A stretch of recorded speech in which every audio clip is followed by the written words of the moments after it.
Breadbox Media programming is brought to you by introducing the redesigned CatholicSingles.com, featuring new ways that put the spotlight on the person and their faith, not just a profile picture.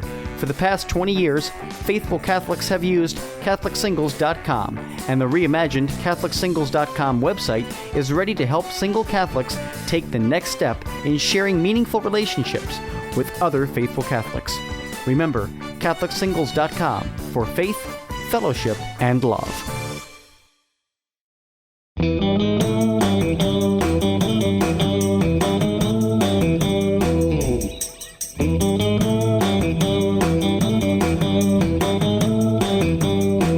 Everyone, and welcome back to another episode of Lisa, Hendey, and Friends. We are back behind the microphone this week, and it's another Team Lisa interview. I always love interviewing friends who have the name Lisa, and especially when they are my actual real-life friends, as today's guest is. Joining us on the podcast today is Lisa Lawmaster Hess, and Lisa is a Jersey girl who moved to Pennsylvania for college and then stayed. She is the author of nonfiction and fiction, and she's also written for several online and print publications, including her own blog at Organizing by Style. And she's a contributor to Catholic Mom and to Today's Catholic Teacher.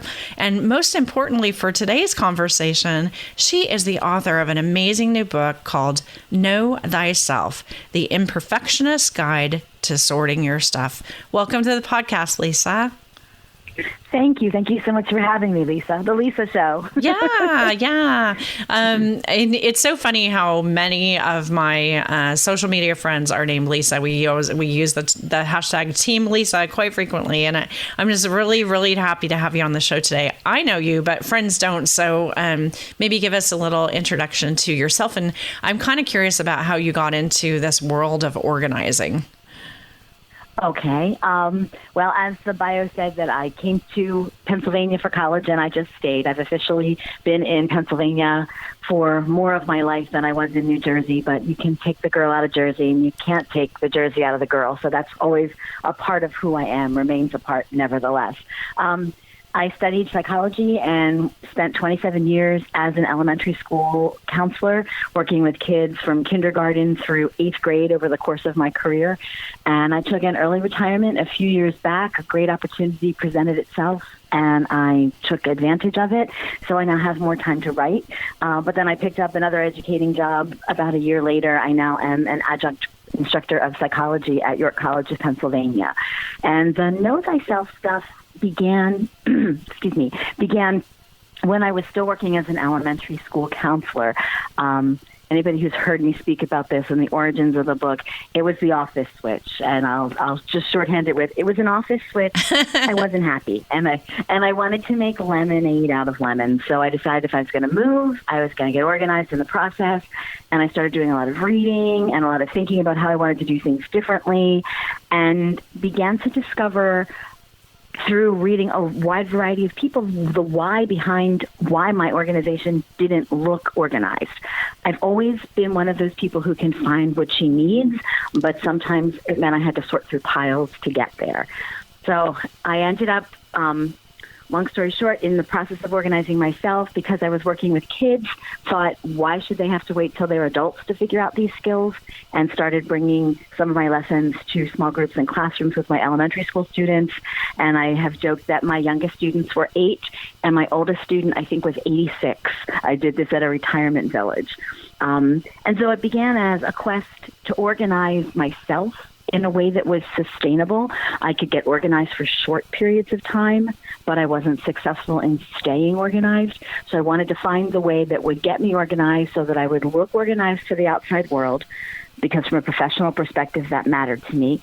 And so also that I would be able to stay that way once I got started. So I say very often that I am a work in progress. So I'm still aiming for the 100% everything wonderful place as I sit at my dining room table and look at most of what's on the table is not mine today, which is very good news. But I'm still working on making things just so in every aspect of life, and I think that's going to be a lifetime challenge. But as I have found the things that work for me, I can carry them across situations. So the things that worked for me at work became the types of things that I would try at home and find things that would work and I'd stick with. Amazing. I sort of think of you as like the anti-Marie Kondo in my life because I've been following your work for many years, and I was so thrilled when you approached me and told me that Know Thyself was coming out, because I think you and I mean, we've been affiliated through Catholic Mom, and I've been a student of your organizing styles. And I, a few years ago, got really serious about this myself because Greg and I went through this humongous move to Los Angeles, and we had to shed ourselves of about 2/3 of our earthly possessions to be able to make this move. Oh my God. And it was quite painful. And during that process, one of the things that I did was to listen to The Life-Changing Magic of Tidying during the time. I listened to the audiobook while I was sorting my stuff. And while Marie Kondo's work has edified me, yours has been more helpful to me, because I think that your approach of recognizing that not everyone has the same lifestyle and the same personality and the same life circumstances has been very liberating for me to realize that there are different ways to do, the essential tasks of organizing. So it's kind of interesting to me that you were really doing this maybe before it got so popular in recent years, right? Yes, thank you for that. When I found out my book was coming out at the same time that Marie Kondo's Netflix series was starting, I thought, oh, wonderful timing. But yes, this book has been 12 years in the making. I finally went back and did the math to figure out what it was. And one of my daughter's friends was in one of my first groups, and she shall remain nameless at this point because we're on air, but she was in 3rd grade at the time, and she will now be a senior in college. Wow. So it was 12 years in the making. And I can't tell you how wonderful it is to hear from people that this has helped them, because it's one of those things. I struggle with my background in psychology to look for the research and the science behind things. And it took me a long time to find it. And that might be part of the reason that my journey was so long. It's very easy. I saw a review of another book that I'm reading that I enjoy, where somebody said, well, you can't just make this stuff up and put it out there. Well, yeah, you can. Self-help people do it all the time. But I wanted the background behind it, and I've become interested in the last several years in positive psychology. And positive psychology takes the approach of a strengths-based approach. So what can you already do? What are you already good at? And how do you use that as the foundation for everything else? So to hear that this has been helpful to people is just amazing to me. It's made a big difference for me. I know I've come a long way. I still have a long way to go.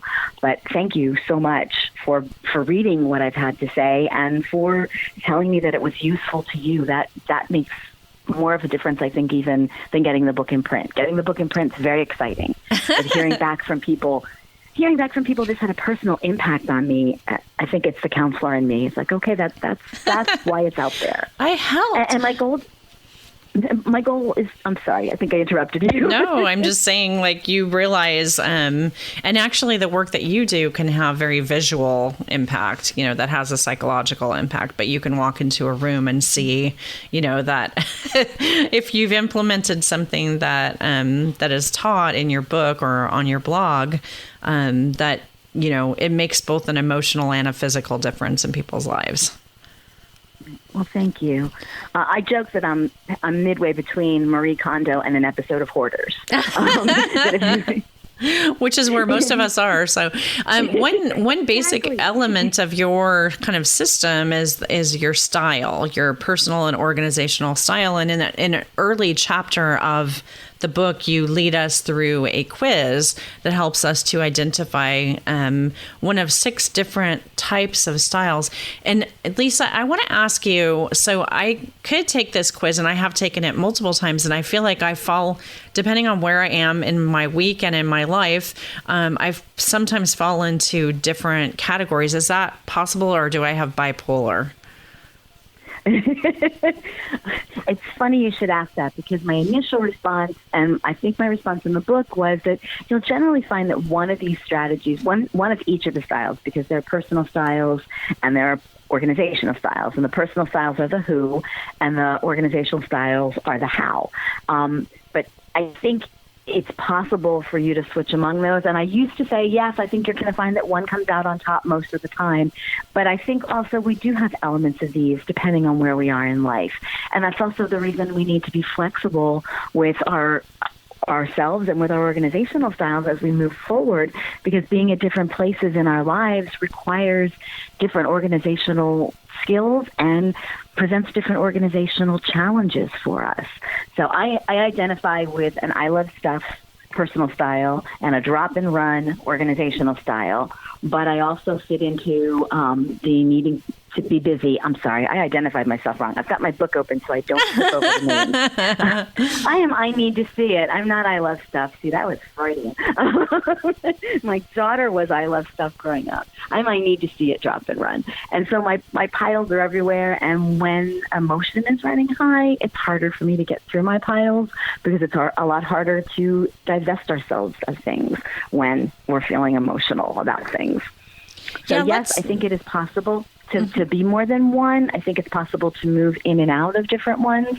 I do maintain generally we tend to have one that rises to the top in our personal styles and one that rises to the top in our organizational styles.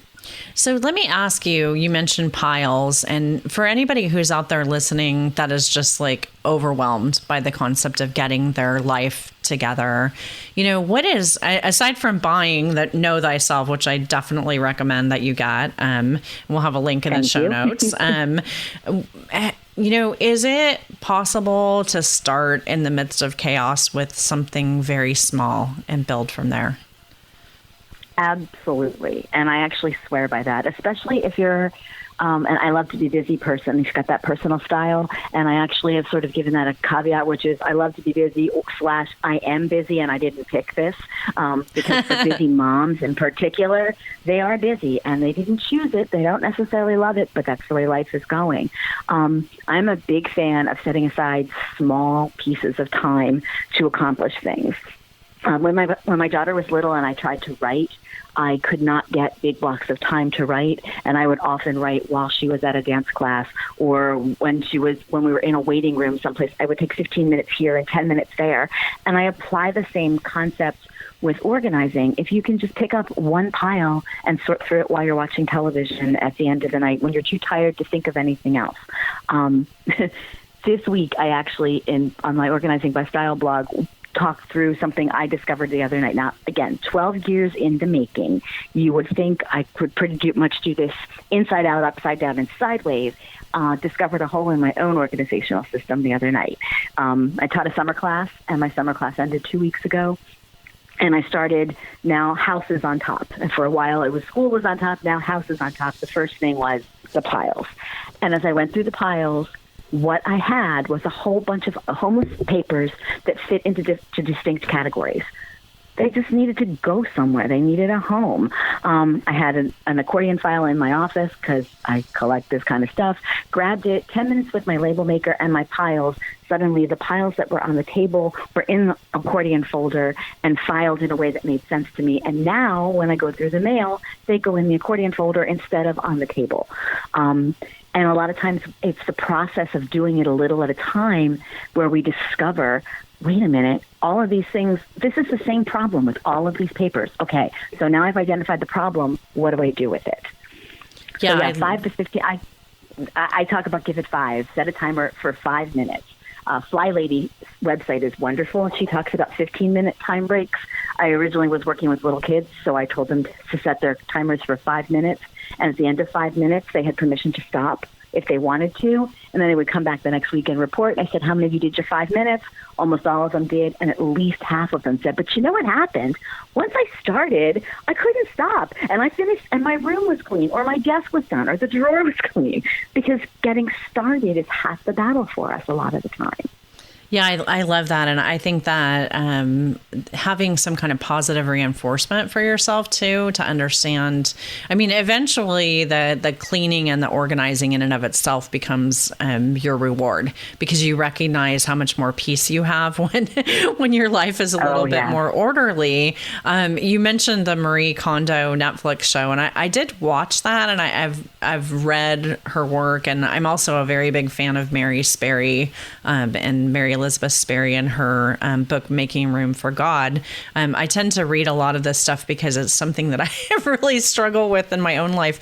And one thing that's occurred to me in my recent years is that, as someone who sometimes falls into that I love stuff category, that I have particular areas that are problematic for me. One of them is books. And so, trying to stay on top of that. Another thing that's been an issue for me as we've moved into a smaller living space is having room, for basic things like clothing. And so I have this new rule for myself now that if I see something that I think I need to buy, I know that my closet will only hold a certain amount of things. So I have to think about what I'm going to donate to make room for that new item. And it's actually kind of brought me to be less of a overconsumer because of the smaller amount of space. But it was really hard getting there. And one aspect of, I think, Marie Kondo's work that, people who are people of faith will have different opinions about is her idea of thanking the object. For me, when I was decluttering, thanking God for the use of that object. But spiritually, what benefit do you see that understanding your organizational style has for you when you can get a handle on this for your spiritual life?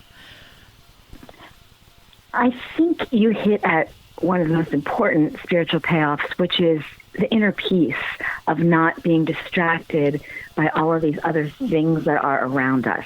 And things are not bad in and of themselves. We keep things because of the value that we attach to them, and provided the value that we attach to them is not just a desire to accumulate or an urge for more. I think a lot of times the value we attach also has some spirituality to it in terms of the role we're playing in our lives. That's a bit of a stretch, but I'm thinking of a picture that my daughter did of herself in second grade, a pastel self-portrait that she did of herself in second grade. She'll be 22 on her next birthday. This picture still hangs in my office. I do not imagine myself getting rid of this anytime that I can imagine at all, because this evokes so much of who she is, who she was, and that time for me. So are we keeping our things because they're things and things matter? That, I think, has some very potentially negative spiritual repercussions for us. Are we keeping things because they remind us of what's important to us? We're keeping, we lost my mom 2 years ago. I have things scattered through my house that were my mom's. And actually, when I get dressed in the morning, I have jewelry of hers, and I'll say, Mom, today we're going to class, or today we're going to, it's not that I want to accumulate tons of jewelry, but it's my mom, and it's a piece of her. And if they can trigger for us the memories and our values and what's important to us, then they're more than just things. If we accumulate just to accumulate, it's an obstacle, and it's especially, I think, a spiritual obstacle. I know it's hard for me to sit down and be at peace if my house is calling to me or other tasks are calling to me. So if we can keep things organized in a way that allows us to find those few moments of peace and not be distracted by what needs to be done around us, I think that improves our spiritual life. I think we can take quiet time with God because our surroundings are quiet, so to speak. Yeah, Does that make sense? It does, absolutely. And one thing that that is kind of sprinkled throughout Know Thyself are some of your prayers, which is really a helpful thing to me too. One thing that I really like about this book is that it's very organized. So you have charts and checklists and the quizzes and lists and all kinds of things like this. So if you're somebody who, likes to work your way through a book, this is a book that I think somebody will not just read through once, but you'll be picking it up and down as a resource while you're working through a process. So it's really great, Lisa. One thing I wanted to ask you about was planners, and you have a little section on this on the book, but I think for most people who are attempting to organize their life, we organize our stuff, but also you acknowledge the importance of time management. Can you talk a little bit about planners and how they can be part of our getting organized? Again, I think we go back to our styles, and I keep playing with different kinds of planners. A lot of organizers say you should have just one calendar, and it's a master calendar, and everything goes on that. For me, as an I need to see it person, I become visually overwhelmed by one planner that has everyone's life on it. So I actually have my planner that I use. I know myself. I know I need to have a month-by-month view and a week-by-week view that has enough room in each of the days of the week for me to write in several things. I know I need space for notes. And I know that at the beginning of each week, either on Sunday or Monday, I need to sit down with my planner and create a single sheet that puts everything in front of me of what the day looks like. That's me and planners. I also have multiple planners. I have a separate planner for work than the one that I have for home, because my planner gets too visually cluttered if I put everything into one space. So I think the key, that's me and planners, so that only describes a tiny little piece of planners. But I think the important thing is, as we look at our planners, just as we look at our organization, to not be shy about looking for all of the pieces that we need in a planner, and to think about what we want this planner to accomplish for us. Do we want one big calendar in the kitchen that everyone can see, and if our kids are old enough, they're all responsible for putting their own stuff on so we don't have schedule conflicts? Does every family member have a planner and we sync them electronically? Or in my house, my family just loves this, and yes, that was sarcasm. On Friday nights at dinner, I pull out my calendar and say, okay, so here's what I have in the schedule for the week. What am I missing? What's not written down? So that everybody, we kind of check in once a week as a family with, this is what's going on, and this is where we need to be. I'm an almost empty nest mom at this point, so I don't have nearly the lists that moms who are still raising young children have. But I think whether you have one planner or multiple planners is a decision based on your styles. I tried very hard to stick to the one planner rule and found that it didn't work for me. But we need to be cautious when we start doing multiple planners, that we're finding a way to sort of synchronize everything and make sure that all of the puzzle pieces fit together. Planners are also a great way of reminding us when we're overbooked. I love Marsha Ramsland's work, and she talked about literally saying, I can only book this many days and this many nights during the week, and I can only have this many activities on the weekend. And when I first read that, I thought, oh, that is so rigid. And we're so shy about taking time for ourselves. I mean, one of my favorite things in the world is either a blank space in my planner where the whole day is open, or a blank surface in my house where everything's been put away and it's nice and neat and clean. That brings me peace, and that brings me a sense of optimism about all of the possible things that I can do with that time.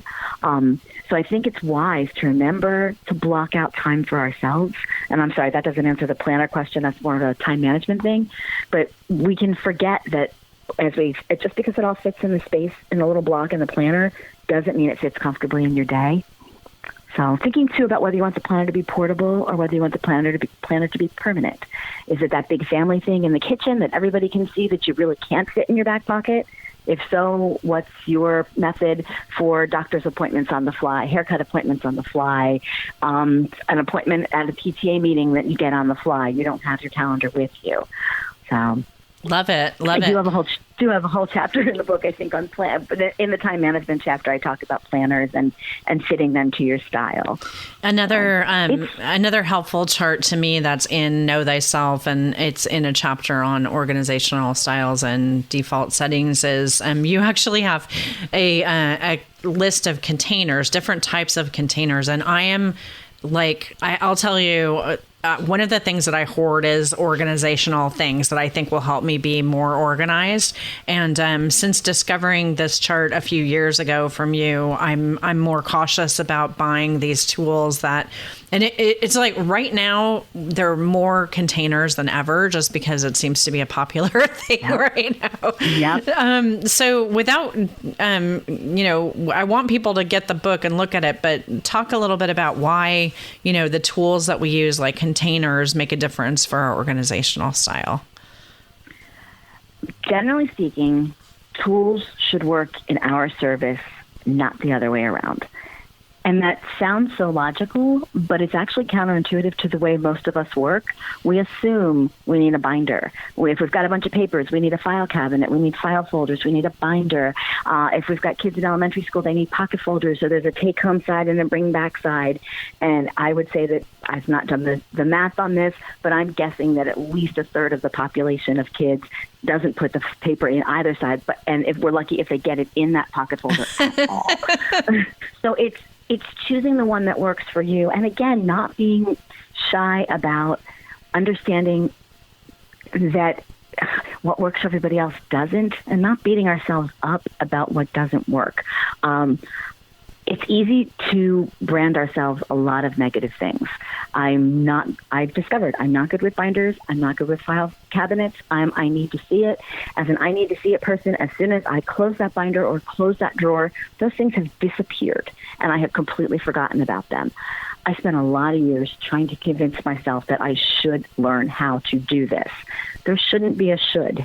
If the tool doesn't work for you, you're not the problem. You need a different tool. It took me a long time to find my favorite tool of all is file holders that are open on the top. I sold 31 bags for a while, and they make a great little fabric one in pretty different prints that it's open on the top. You can carry it from room to room. I color code my file folders that go inside of it. The difference that it makes in me being able to find things quickly and actually put things away between that and a file cabinet, it's enormous. My husband is a file cabinet person. He would just shake his head and say, why can't you just use a file cabinet?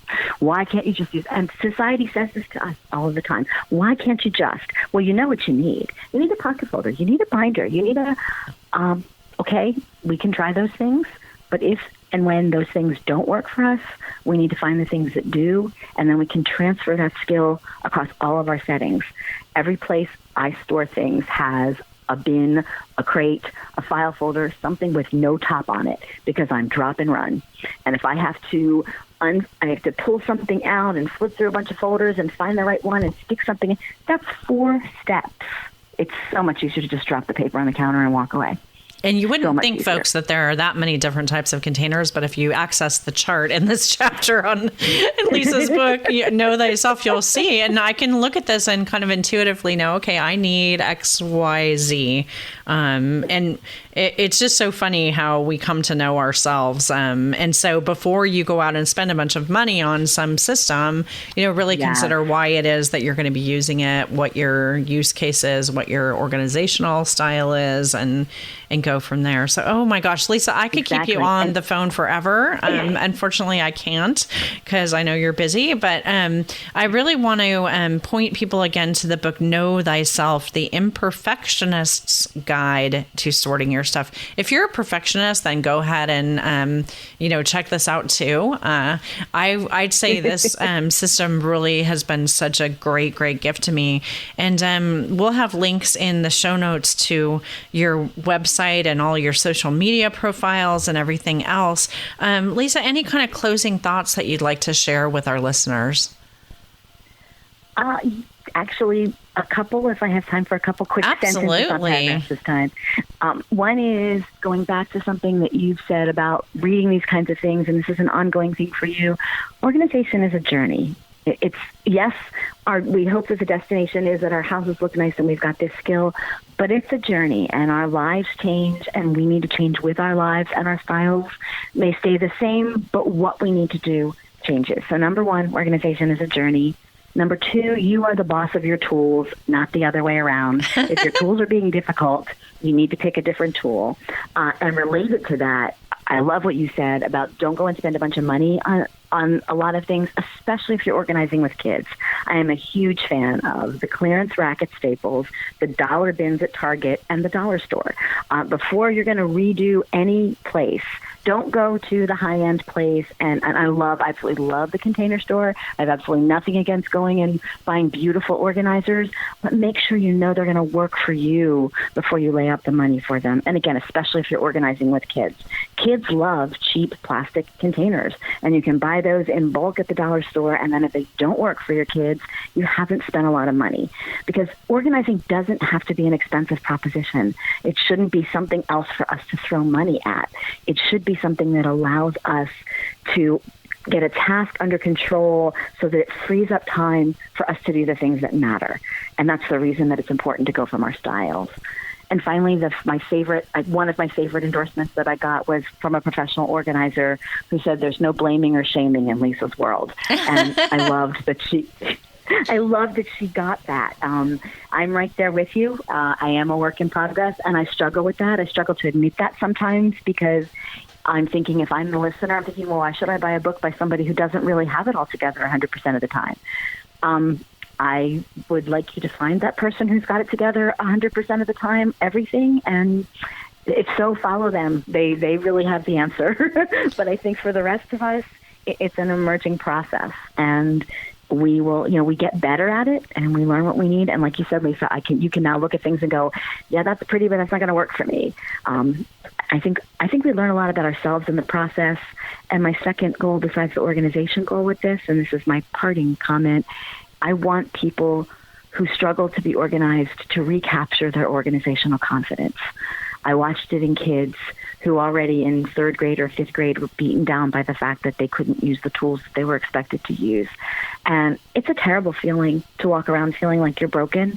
I want people to find that organizational confidence in themselves about the way that they do it, and just say no to the tools that don't work, not because they're broken, but because that's just not the right choice for them. Amen, sister. Amen. That's amazing.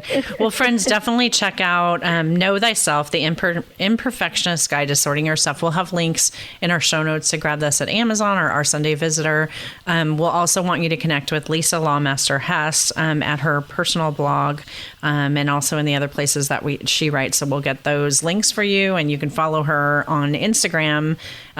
She's Lisa Lawmaster Hess. I'll have her other links too, but I really like what you're posting at Instagram, because it kind of, when you post different things there, it makes me look at, okay, what's happening in my situation with this? Like you had a recent, like a tickler file that I was like, oh, okay, that I could do that. And I mean, sometimes having those visual hints is really helpful. So if you're somebody who likes Instagram, definitely follow Lisa over there.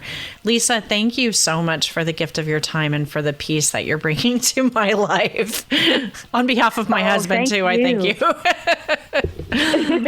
So, thank you, Lisa, this was so much fun. Oh, it was great. And friends, that is it for this week's episode. I again, we talk about a lot of books, but this is a book that you're going to want to keep with you. So definitely check it out and get your highlighter ready, and get ready to take some control in your life, to understand your style, to be grateful for the gifts that God has given you, just as He's created you, and to find some peace.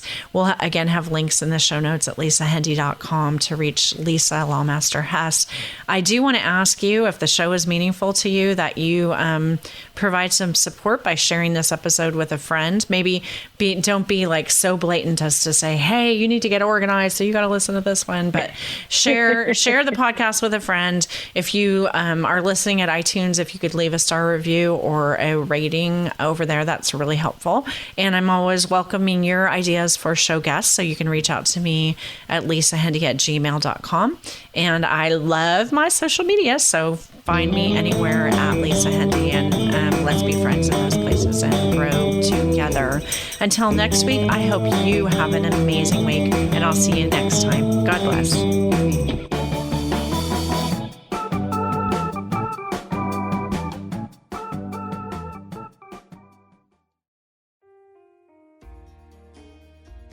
Hello, this is international Catholic singer Anna Nuzzo, inviting you to join me and Father Dan Cambra of the Marian Fathers on a select international tour's Divine Mercy pilgrimage to Poland and the Czech Republic. It takes place in September of 2019, and we would love for you to join us.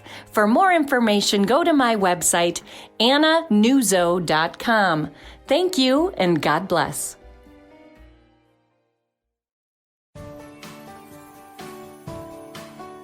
Breadbox Media programming is brought to you by Jack Kane Ford. Find your next Ford Tough vehicle at caneford.com.